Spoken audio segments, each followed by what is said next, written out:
В Квасинском доме культуры прошел концерт с участием местных хореографических и вокальных ансамблей, эстрадных исполнителей, а также приглашенных артистов. Кударское ущелье встретило культурное событие с присущим гостеприимством, встречая и провожая артистов бурными аплодисментами.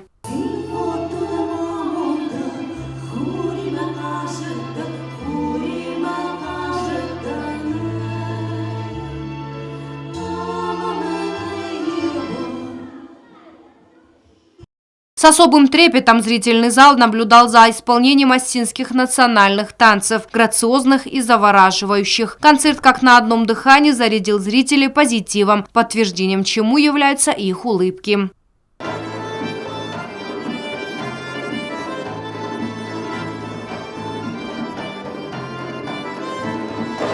Культурный вечер прошел и в поселке Дзал. Художественные коллективы района дали отчетный концерт по направлениям вокал, инструментальная и эстрадная музыка и куда же без национальной хореографии. Любимые композиции, патриотические песни, песни военных лет и звуки осетинской гармоники не могли оставить равнодушным никого.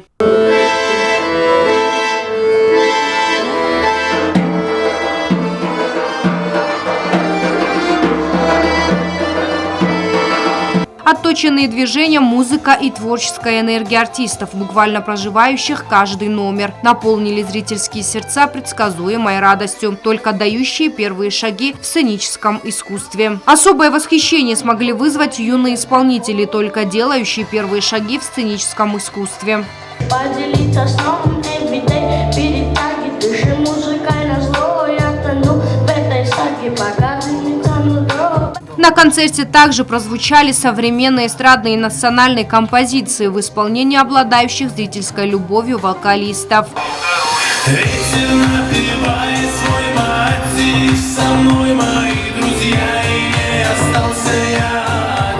Начальник отдела культуры Анжела Санакоева, завершая вечер, выразила благодарность каждому участнику мероприятия, особо подчеркнув, что творческие коллективы Дзалского района постигают сценическое ремесло, радуя преданных зрителей. Я хочу лично от себя всех поблагодарить, дорогие наши зрители. Огромное вам спасибо за вашу поддержку. Это был наш маленький отчетный концерт. Несмотря на то, что какая тяжелая ситуация во всем мире, мы еще с вами поем, мы еще с вами танцуем.